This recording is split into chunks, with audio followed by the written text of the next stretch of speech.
We are getting some breaking news in the investigation into the disappearance of Nancy Guthrie. There are some puzzling new developments tonight in the ongoing search for Nancy Guthrie. 3 weeks before Nancy Guthrie vanished, someone had already been there. Not passing by, not lost, not sluchina. A figure, masked, silent, standing just outside her home like he belonged there. Watching, waiting, learning, and no one thought anything of it. By the time that footage meant something, it was already too late. Nancy Guthrie was gone. What you're about to see isn't just a disappearance. It's a timeline that doesn't sit right, details investigators are still trying to connect, and moments that now feel impossible to ignore. Stay with me because every second here builds a bigger picture. If you're new, welcome. We uncover cases where the surface story hides something deeper. Subscribe now because this one is still unfolding. Let's begin. Nancy Guthrie is 84 years old. She lives, or lived, in a quiet residential area in Tucson. The kind of place where routines don't change much. Where mornings look the same, evenings feel predictable, and unfamiliar faces tend to stand out. It's a retirement community. Wide streets, warm air, calm surroundings. The kind of environment where something unusual should be noticed immediately. But in this case, it wasn't. Nancy wasn't a public figure. She wasn't someone who lived a high-profile life. She kept things private, quiet, simple, an elderly woman living alone. But there is one detail that connects her to something much larger.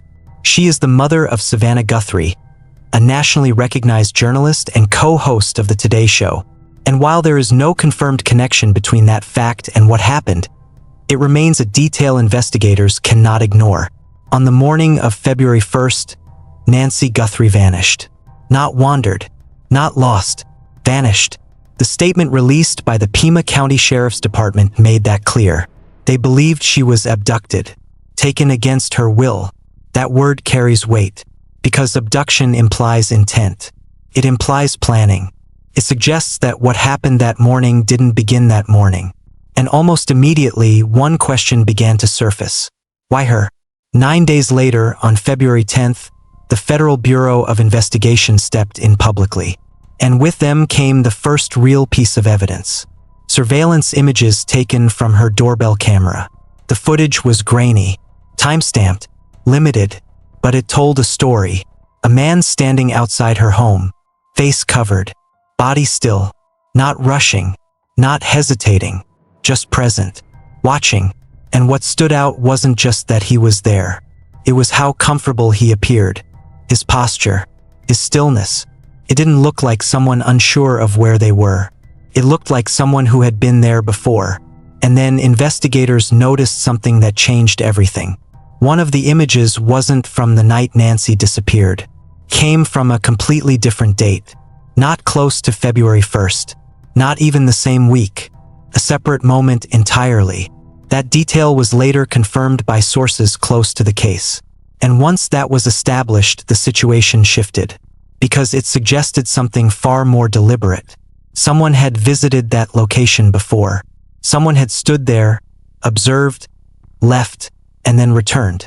That's not random behavior. That's planning. And once you begin to see it that way, the entire timeline starts to feel different.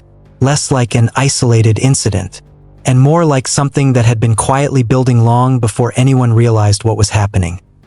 The timeline is where this case becomes harder to ignore, because investigators are no longer focused on a single night. They're looking at a pattern, a stretch of time that extends well beyond February 1st. Authorities didn't just ask residents to review footage from the night Nancy disappeared. They asked for recordings covering the entire month of January. 31 days, every hour, every movement. That kind of request is not routine. It suggests something specific. Something in the evidence pointed them backwards, toward earlier dates, toward moments that may have seemed insignificant at the time. January 11th, January 24th, and the critical window between January 31st and February 2nd. These dates began to surface through law enforcement activity and neighbor reports, each one tied to something investigators are trying to confirm. A sighting, a vehicle, presence. According to experts familiar with investigations like this, requests for extended footage usually indicate one of two things. Either authorities already have a person of interest and are attempting to place that individual in the area multiple times, building consistency, building a case, or something within the forensic evidence suggests this was not a single event, that it unfolded over time, quietly, without drawing attention. And that second possibility introduces a different kind of concern, because it implies observation. It suggests someone may have been watching Nancy Guthrie for days, maybe weeks, learning her routine, understanding when she was alone, when the house was active, when it wasn't. That level of awareness doesn't come from chance. It comes from repetition, from patience, from someone willing to return without being noticed. And that's exactly what makes this timeline so significant, because it raises the possibility that this wasn't a sudden decision. It was a process, a sequence of small actions leading up to one final moment. And then there's the individual captured on camera, still unidentified, still unaccounted for. The footage doesn't reveal much about his identity, but it does reveal something about his behavior, the way he stands, the lack of urgency, the control in his movement. These are not random characteristics. They suggest familiarity, not just with the location, but with what he intended to do. Investigators have outlined general details: height, build, clothing, a backpack, plain, unremarkable, the kind of item designed to blend in. But what matters more is what isn't immediately visible. Because once you begin to look closer, the situation becomes harder to dismiss. This wasn't just someone passing by. This was someone who came with purpose. And then there are the details that only make sense after everything changes. The small observations, the moments that felt slightly unusual but not enough to report. Residents in the neighborhood have begun to recall those moments, not as clear evidence but as fragments. A person walking through the area at an odd time, a figure moving with intention but without context. One homeowner described seeing a man in mid-January, alone, walking through the neighborhood, not exercising, not distracted, just moving. His appearance stood out, but not in a way that immediately signaled danger. A hat pulled low, enough to hide his face, not enough to cause alarm, at least not then, because nothing had happened yet. That's the pattern in cases like this. Everything appears normal until it isn't. And by the time it isn't, the opportunity to intervene has already passed.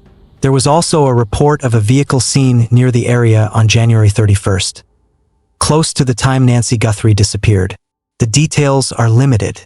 No confirmed link, no clear identification, but it remains part of the timeline investigators are trying to piece together. And that's where this case becomes increasingly complex.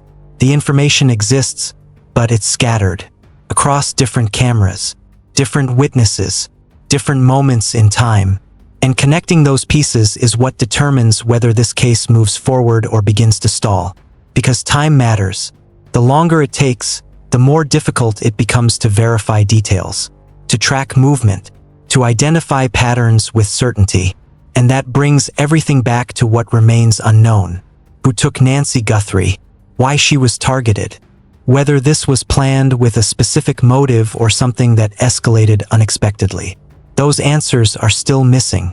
But what investigators do have is a timeline that suggests intent.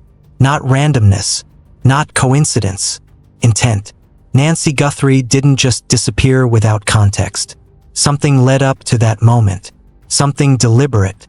And right now, authorities are working to understand exactly what that was before the trail fades completely. Because somewhere in those days, in those repeated appearances, in those overlooked details, is the answer they are trying to find. If you're in the Tucson area, especially anywhere near where Nancy Guthrie lived, and you haven't checked your security footage from January, investigators are still urging you to do it. Even the smallest detail could matter. If this is your first time hearing about this case, I've linked the key information below. And if you want real updates as this unfolds, subscribe and turn on notifications, because the moment something changes, we'll be here to break it down. Stay aware, stay questioning, and I'll see you in the next one.